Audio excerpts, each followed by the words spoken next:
India has raised the Pahalgam terrorist attack, which killed 26 civilians, at the United Nations, calling Pakistan a rogue state after its defense minister openly confessed to supporting terrorism. And in fact, that Khwaja Asif admission on and in front of global media puts the case, India's case, to rest completely. In fact, UN Ambassador Yojna Patel urged the global community to act against Pakistan, saying the world can no longer turn a blind eye. Meanwhile, Pakistani troops have violated the ceasefire along the line of control for the fifth consecutive night, prompting a very measured, effective response from the Indian Army in areas including Kupwara, Baramulla and Akhnur. In fact, back home, Defence Minister Rajnath Singh has briefed Prime Minister Modi on security measures following the meetings with top military officials. The Pahalgam terrorist attack, which has been the deadliest since the 26/11 Mumbai attacks, has killed 26 people, 25 tourists and a local Kashmiri. It marks a grim chapter in Kashmir post the abrogation of Article 317 2019 and the elections that took place later. The Congress party has demanded a special parliament session emphasizing unity and solidarity in the face of terrorism. Prime Minister Modi, meanwhile, will chair a crucial cabinet committee on security that will take place on Wednesday morning, the second such meeting since the Pahalgam terrorist attack took place. The first CCS meeting was held just after he touched down in New Delhi, cutting short his visit to Saudi Arabia. In a major move, the centre has already suspended the Indus Water Treaty with Pakistan. It's one of the five key decisions that have been taken at the last meeting. What happens next remains to be seen, and that's exactly why our top story is how the UN is now going to be at the centre of how India has shredded Pakistan's claims. The big questions, as always, on our big story. First up, how long can the international community ignore Pakistan's open terror confessions? Secondly, does Khwaja Asif's statement confirm what India has been warning the world all along? Third question that we are asking, is Pakistan's credibility at the United Nations permanently, irreparably damaged after their own defense minister's terror admission in front of global media? Next, when will Pakistan be sanctioned for state-sponsored terrorism? Remember, he is not exporting terror only to India. If he is at the fountainhead of terrorism and at the fountainhead of these terror factories, they are going to export terror globally. And that is why it matters to everybody. Harsh Pant, Vice President of ORF, will join me in a bit. But first up, I want to get in Ambassador Achal Malhotra to talk more about the impact of India's very clear messaging at the United Nations. Ambassador Malhotra, in no uncertain terms, India told the world what it has been facing for the last 30 years. It shredded Pakistan and its false arguments at United Nations. How do you see this? What do you expect from here on? Good evening, Gauri. Thank you for getting me on your channel. First of all, I would like to say that this is not for the first time that we have named and shamed Pakistan and exposed Pakistan at the UN or other international bodies. We have been doing that. Even to quote just one example, the former Foreign Minister Sushma Swaraj, Srimati Sushma Swaraj, had in so many words said at the UN General Assembly that while India has been producing engineers and doctors, Pakistan has been producing terrorists. So it's a factory of terrorism. There is a global awareness that Pakistan is the epicenter of terrorism. And what their defense minister has admitted, I mean, said is an admission, a frank admission. But he has very cleverly qualified by saying it that they were all doing it on behalf of the Western countries, the Americans and the other Western countries. They were pursuing their interests without mentioning the fact that they were getting, extracting billions of dollars from them for doing this job. And they are, the other aspect, sir, the other aspect that I want to ask you on is the fact that this is admission in front of global media and something that India has been saying all along. It has said so at the United Nations, and Pahalgam terror attack has been the most dastardly terror attack in almost ever since 26/11. What do you think the international community should now do? Because, as I say, when Pakistan exports terror, India is one of the victims, but not the only victim. The world needs to act. The world needs to act. That's the biggest issue. I mean, theoretically, yes. After this admission from Pakistan, openly in public, they should act against Pakistan. The least they can do is, once again look at the possibility of putting it in the blacklist or the grey list of the financial, that FATA has Action Task Force. There are other ways of, even if the least they can do is pressurize to stop this nonsense. But unfortunately, the UN is, even if it is not a in a Points. state of Let's talk of the paralysis. pressure points, sir. What do you Yeah. think are the pressure points here? Financial Action Task Force is one. Putting sanctions is yet another way of doing it, and persuasion, of course, is also there. But the military establishment is very, very unlikely to get persuaded. So we have the 25 times the International Monetary Fund has bailed out Pakistan. So stop funding, stop providing aid, or if you're providing aid, ask them to account for it, cent by cent. Is it being utilized for the purposes it has been given, or is it being diverted elsewhere? So tighten from all angles, unless you tighten, the loop So Pakistan was around Pakistan. blacklisted at the FATF a few years back. It got out of it. It got into the grey list.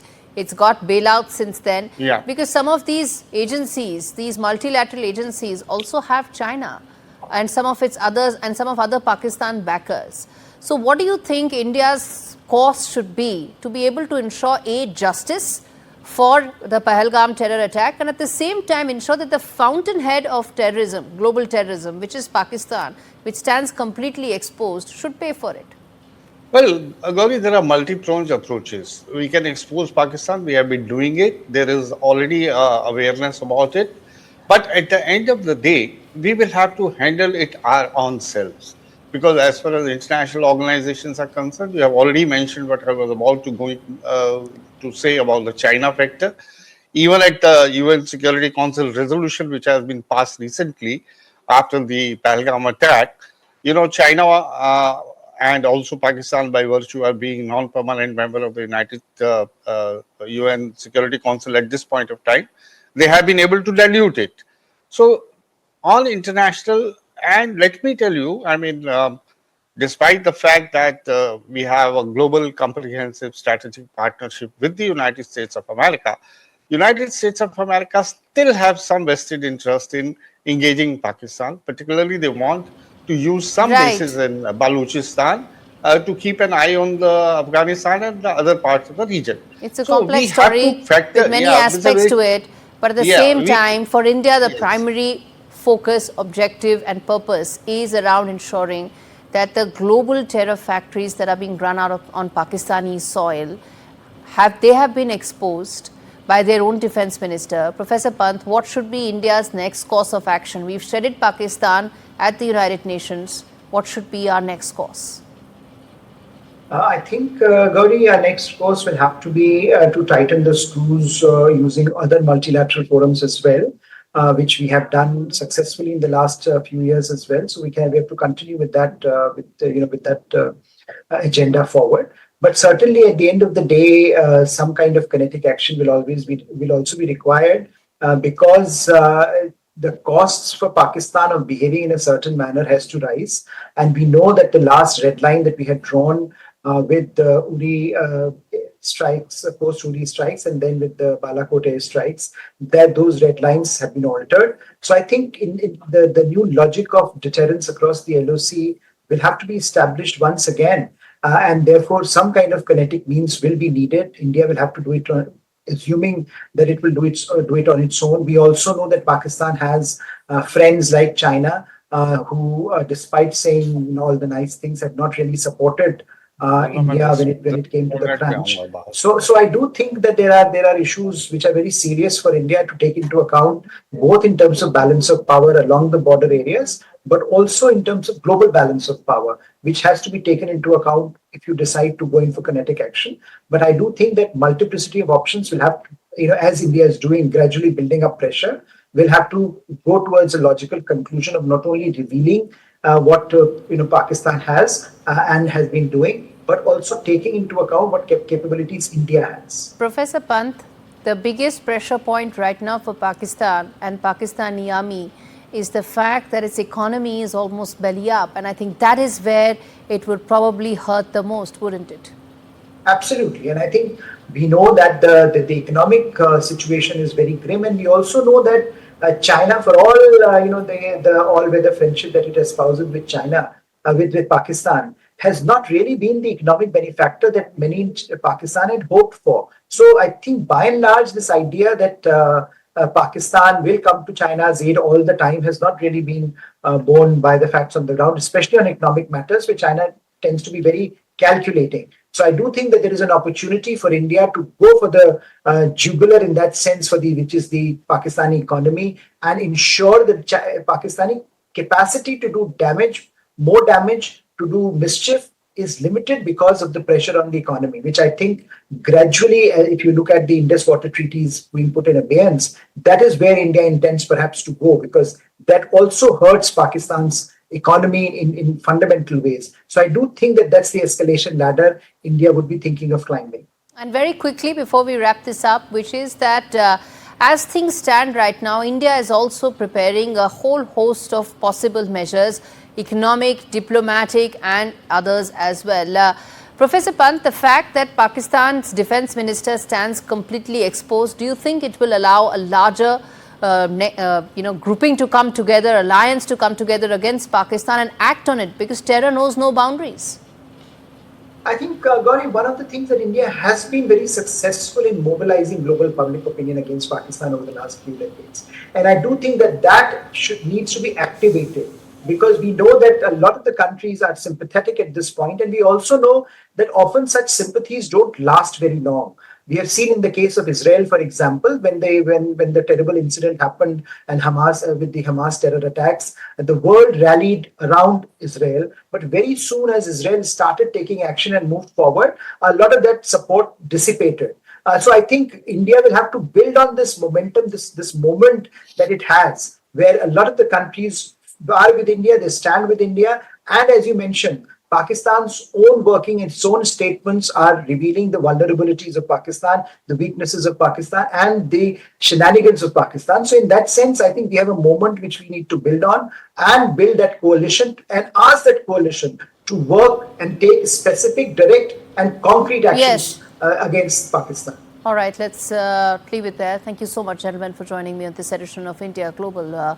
Well, viewers, bottom line really is that when a wolf sheds its sheep's clothing, the truth howls louder than ever. Pakistan's defense minister has spilled the beans, an open confession of decades of terror sponsorship. No one's shocked, but now the world hears it from the horse's mouth. India isn't mincing words at the United Nations, calling Pakistan what it is, a rogue state fueling chaos while crying foul.